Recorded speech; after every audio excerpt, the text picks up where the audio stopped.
Hello friends, welcome to Kavi foods. இன்றைக்கி நம்ம வாழைத்தண்டு சூப்பு எப்படி செய்யலான்னு பார்க்கலாம். அதுக்கு வாழைத்தண்டு 1 கப் பொடியாக கட் பண்ணி வச்சுருக்கிறேன். அதை குக்கரில் சேர்த்துக்கலாம். இது கூட 5-6 பல் பூண்டு, ஒரு துண்டு இஞ்சி, இது கூட தக்காளி நறுக்கி வச்சுருக்கிறேன். அதை இது கூட சேர்த்துக்கலாம். நான் ஒரு தக்காளி எடுத்திருக்கேன். இது கூட அரை டீஸ்பூன் மஞ்சள் தூள் சேர்த்துக்கலாம்.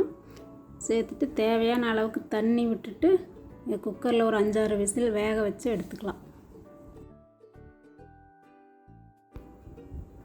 இப்போது வேக வச்சாச்சு. அந்த வேக வச்ச தண்ணி இருக்குல்ல, அதை வடித்து எடுத்துக்கலாம். இனி வேக வச்ச வாழைத்தண்டை மிக்சியில் சேர்த்து பேஸ்ட்டாக அரைச்சி எடுத்துக்கலாம். இப்போ அரைச்சி எடுத்தாச்சு. இது கூட கொஞ்சம் தண்ணி விட்டு இதை ஃபில்ட்ரு பண்ணி எடுத்துக்கலாம்.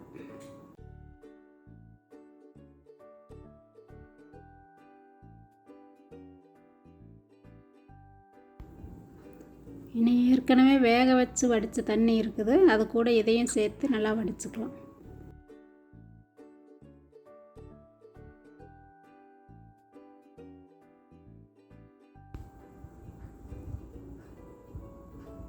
இப்போ நல்லா வடித்து எடுத்தாச்சு.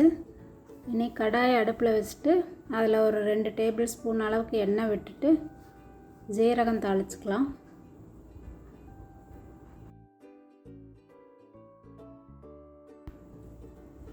இப்போது ஜீரகம் பொரிஞ்சிருச்சு. இது கூட ஒரு 5-6 பல் பூண்டு பொடியாக நறுக்கி வச்சுருக்கிறேன். அதை இது கூட சேர்த்து வதக்கலாம்.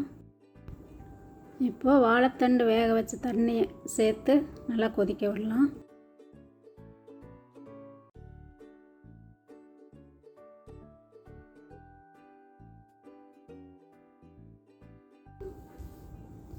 இப்போ இது கூட தேவையான அளவுக்கு உப்பு சேர்த்துட்டு கலந்து விட்டுட்டு இது கூட ஒரு டீஸ்பூன் கார்ன்ஃப்ளவர் மாவு தண்ணியில் கரைச்சி வச்சுருக்கிறேன். இதை இது கூட சேர்த்துக்கலாம். சூப்பு கொஞ்சம் திக்காக கிடைக்கிறதுக்காக இதை சேர்த்துக்கிறோம். இனி இது கூட அரை டீஸ்பூன் ஜீரகத்தூள், அரை டேபிள் ஸ்பூன் அளவுக்கு மிளகுத்தூள் சேர்த்துக்கலாம். இது உங்கள் காரத்துக்கு தகுந்த மாதிரி கூட்டவோ குறைச்சோ செஞ்சுக்கலாம். இதை நல்லா கலந்து விட்டுலாம் கொதிக்கட்டும். வாழைத்தண்டு ரொம்ப உடம்புக்கு நல்லது. இதை வாரத்தில் அடிக்கடி வாழைத்தண்டு சூப்பு இல்லைன்னா ஜூஸு இல்லை ஏதாவது ஒரு வகையில் சேர்த்துக்கிட்டு வந்தோம்னா கிட்னியில் இருக்கிற கல்லும் கூட சரியாகும். இப்போ நல்லா கொதிச்சிருச்சு. இனி மல்லித்தலை தூவி ஸ்டவ் ஆஃப் பண்ணிடலாம். இப்போது வாழைத்தண்டு சூப்பு ரெடி. இதை நீங்களும் செஞ்சு பாருங்கள்.